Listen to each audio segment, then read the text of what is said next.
अस्सलाम वालेकुम व्यूअर्स, कैसे हैं आप सब। उम्मीद है सब खैरियत से होंगे। तो आज मैं आपके साथ डिस्कस करने वाली हूँ सेल्यूलर लाइफ। ये जो टॉपिक है ये एमडीकेट सिलेबस जो होता है एमडीकेट का, उसका फर्स्ट टॉपिक है। मैं आपके साथ आज इसका introduction, history and characteristics share करूँगी। तो बेसिकली सेल्यूलर लाइफ क्या है, इसमें क्या आ जाता है, इसमें आ जाता है वायरसेस। ये होते हैं असेल्यूलर पार्टिकल्स। असेल्यूलर इनको क्यों कहा जाता है, हम देखें बाकी ऑर्गेनिजम्स को, जैसे कि प्लांट्स हो गए, एनिमल्स हो गए और जो है बैक्टीरिया हो गए, तो ये सारे सेल के बने हुए हैं। इनके अंदर सेल ऑर्गेनल प्रेजेंट होते हैं। ये जो ये जो पार्टिकल्स होते हैं इनके अंदर सेल ऑर्गेनल प्रेजेंट नहीं होते, इनके इसलिए इनको कहा जाता है असेल्यूलर पार्टिकल्स। ये होते हैं स्मॉल, होते हैं इन्फेक्शियस एजेंट। इन्फेक्शियस एजेंट इसलिए कहा जाता है क्योंकि ये अगर होस्ट के सेल के अंदर जाते हैं तो उसे नुकसान पहुंचाते हैं, डिजीज़ कॉज करते हैं। और ऑब्लिगेट पैरासाइट होते हैं, मतलब कि इनको अपनी मशीनरी के लिए रिक्वायर होता है होस्ट का सेल, मतलब रिप्रोड्यूस करने के लिए इनको रिक्वायर होता है होस्ट सेल। और ये कंटेन डीएनए और आरएनए। इनके पास जेनेटिक मटेरियल तो होता है लेकिन दोनों साथ नहीं होते, या तो डीएनए होगा न्यूक्लिक एसिड या तो आरएनए होगा। अब हम इसकी स्ट्रक्चर को थोड़ा सा देख लें तो ये है प्रोटीन कोट। ये प्रोटीन का बना हुआ कोट होता है इनका, और अंदर जो होता है वो न्यूक्लिक एसिड होता है।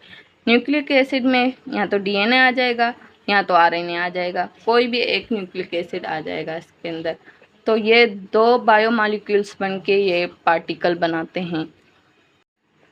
हम अगर इनकी हिस्ट्री को देखें तो फर्स्ट है 1884 में चार्ल्स चैम्बरलेन। ये जो था इसने फ़िल्टर पेपर बनाया था। फ़िल्टर पेपर ऐसा एक पेपर बनाया था जिसके स्मॉल पोर्स होते थे, बिल्कुल छोटे पोर्स, और वो किसी जार के ऊपर रखकर और किसी भी चीज़ का अगर जूस उसके ऊपर से क्रॉस करेंगे तो उसमें जो भी बैक्टीरिया होंगे वो उस पेपर में चिपक जाएंगे, अटैच हो जाएंगे, क्रॉस नहीं कर सकेंगे। इतने स्मॉल पोर्स थे उसके अंदर, फ़िल्टर पेपर के अंदर। उसके बाद एवानोस्की ने 1892 में डिटरमाइन किया था टोबैकोमोज़िक वायरस के कॉज को बाय यूजिंग फ़िल्टर पेपर, जो चार्ल्स चैम्बरलेन ने बनाया था। लास्ट में WM स्टैनली, इसने 1935 में एग्जामिन किया था वायरस को अंडर द इलेक्ट्रॉन माइक्रोस्कोप। जो इलेक्ट्रॉन माइक्रोस्कोप होती है उसके अंदर वायरस को देखा था इसने, WM स्टैनली ने 1935 को। इवानोस्की ने 1935 में जो डिटरमाइन किया था काज को, टोबैकोमोज़िक वायरस के काज को, तो हम उसको डायग्राम के थ्रू थोड़ा देख लेंगे। ये है टोबैको का प्लांट जो कि इन्फेक्टेड है। आई से मैं इसको शो कर रही हूँ, ये इन्फेक्टेड है। इवानोस्की ने क्या किया, फर्स्ट इसका जूस निकाला। जूस निकाल के फिर इसको ना फ़िल्टर किया। इस जार के ऊपर है फ़िल्टर पेपर और नीचे है उसका जूस, जो टोबैको प्लांट से उसने जूस निकाला था। फिर उस जूस को उसने स्प्रे किया एक हेल्दी प्लांट के ऊपर, जिसको मैं एच से शो कर रही हूँ, ये है हेल्दी प्लांट। इसके ऊपर उसने स्प्रे किया। बाद में इसने जो एग्जामिन किया, तो जो इसने जूस निकाला था, स्प्रे किया था, जो इस इन्फेक्टेड प्लांट के ऊपर वायरस था, डिजीज़ थी, जो भी था नज़र आ रहा था, वो वापस इस पे नज़र आ रहा है।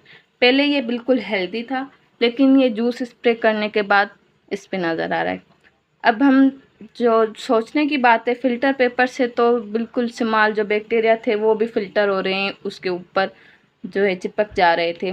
तो फ़िल्टर पेपर का साइज़ हम देखेंगे 100 से 1000 नैनोमीटर इसका साइज़ होता है। इस एक्सपेरिमेंट से ये पता चला कि जो फ़िल्टर पेपर के पोर्स हैं जिनका साइज़ है 100 से 1000 नैनोमीटर, तो ये जो इसके अंदर चीज़ है, जो भी फ़िलहाल तो वायरस जो है वो एग्जामिन नहीं हुआ था ना, तो इसके अंदर जो भी चीज़ है वो इस 100 नैनोमीटर से भी बिल्कुल छोटी है। तो वायरसेस की जो साइज़ होती है वो 100 नैनोमीटर से भी छोटी होती है। ये स्मॉल होते हैं, इतने ज़्यादा स्मॉल होते हैं। इनको इलेक्ट्रॉन माइक्रोस्कोप के अंदर हम देख सकते हैं, ये बिल्कुल स्मॉल होते हैं। इस एक्सपेरिमेंट से उसने इस वायरस को नाम दिया था टोबैकोमोज़िक वायरस। अब हम देखेंगे वायरसेस की कैरेक्टरिस्टिक्स को। वायरस अगर किसी होस्ट सेल के अंदर प्रेजेंट होता है तो उसमें लिविंग कैरेक्टरिस्टिक्स प्रेजेंट होते हैं, और जब किसी होस्ट सेल के बाहर होता है तो उसमें नॉन लिविंग कैरेक्टरिस्टिक्स पाए जाते हैं। तो इसमें फर्स्ट जो है, viruses occurs in different varieties are strains. इसका मतलब है जो वायरसेस होते हैं वो डिफरेंट टाइप्स के होते हैं, अलग किस्म के होते हैं। जैसे कि फॉर एग्जांपल हम देखें, कोविड था, इन्फ्लुएंज़ा, पोलियो, ये सारे वायरस डिफरेंट है एक दूसरे से, शेप में होते हैं, या मतलब डिजीज़ कॉज करने का उनका अलग होता है तरीका, लाइफ साइकिल का अलग होता है तरीका, उस हिसाब से वो सारे एक दूसरे से डिफरेंट होते हैं। तो इसलिए उनको लिविंग कंसीडर किया जाता है जब वो होस्ट सेल के अंदर होते हैं। और सेकंड जो है, they have their own genetic material. Viruses के अंदर अपना जेनेटिक मटेरियल होता है, अपना न्यूक्लिक एसिड होता है। वो या तो डीएनए होता है या तो आरएनए, जैसे हम पढ़ के आए हैं पहले। तो ये भी एक लिविंग कैरेक्टर होता है। और थर्ड नंबर पे है दे रिप्रोड्यूस, मतलब वो अपने आप को कॉपी करते हैं। जब होस्ट सेल के अंदर होते हैं, होस्ट सेल की मशीनरी यूज़ करके वो अपने आप को रेप्लिकेट करते हैं। और फोर्थ जो है लिविंग कैरेक्टर, वो है काज डिजीज़। कोई भी लिविंग ऑर्गेनिजम्स होता है वो ही डिजीज़ कॉज करता है, नॉन लिविंग कोई भी पार्टिकल डिजीज़ कॉज नहीं कर सकता। ये जब वायरसेस होस्ट सेल के अंदर प्रेजेंट होते हैं, अपनी अपनी मशीनरी को यूज़ करते हैं, रिप्रोड्यूस करते हैं, फिर डिजीज़ कॉज करते हैं, ये भी एक लिविंग कैरेक्टर होता है। और लास्ट जो इसका कैरेक्टर है, लिविंग कैरेक्टर, वो है they get destroyed by UV rays. मतलब ये जो होते हैं ये यूवी रेज के यूज़ से ख़त्म हो जाते हैं, किल हो जाते हैं, ये भी एक लिविंग कैरेक्टर होता है।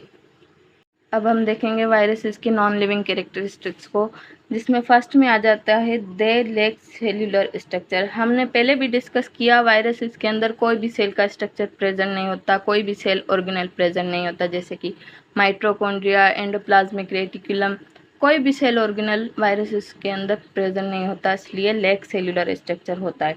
सेकेंड पे है do not have metabolic machinery of their own. जाहिर सी बात है, जब कोई सेल का स्ट्रक्चर प्रेजेंट ही नहीं है, कोई सेल ऑर्गेनल प्रेजेंट ही नहीं है, तो मेटाबॉलिक मशीनरी भी नहीं होगी, ना ही कोई एंजाइम्स होंगे। तो इसलिए इसको नॉन लिविंग कंसिडर किया जाता है। और थर्ड पे है they can be crystallised and stored in bottles. मतलब ये जो वायरसेस होते हैं वो क्रिस्टल फॉर्म में भी आ जाते हैं, और इनको हम स्टोर भी कर सकते हैं बॉटल्स के अंदर, ये भी एक नॉन लिविंग कैरेक्टर होता है। लास्ट वन जो है, दे डू नॉट रेस्पायर। मतलब अब वायरसेस के अंदर कोई भी ऐसा ऑर्गेनल प्रेजेंट नहीं होता, माइटोकॉन्ड्रिया वगैरह, तो ये रेस्पायर कैसे करेगा? इसके अंदर कोई भी रेस्पायरेटरी ऑर्गन प्रेजेंट ही नहीं होता, तो इसलिए हम इसको नॉन लिविंग कंसीडर करते हैं। तो आज के लिए इतना ही काफ़ी है, मिलते हैं नेक्स्ट वीडियो के साथ। आपको हमारा लेक्चर कैसा लगा कमेंट करके ज़रूर बताइएगा। तब तक के लिए अल्लाह हाफिज़।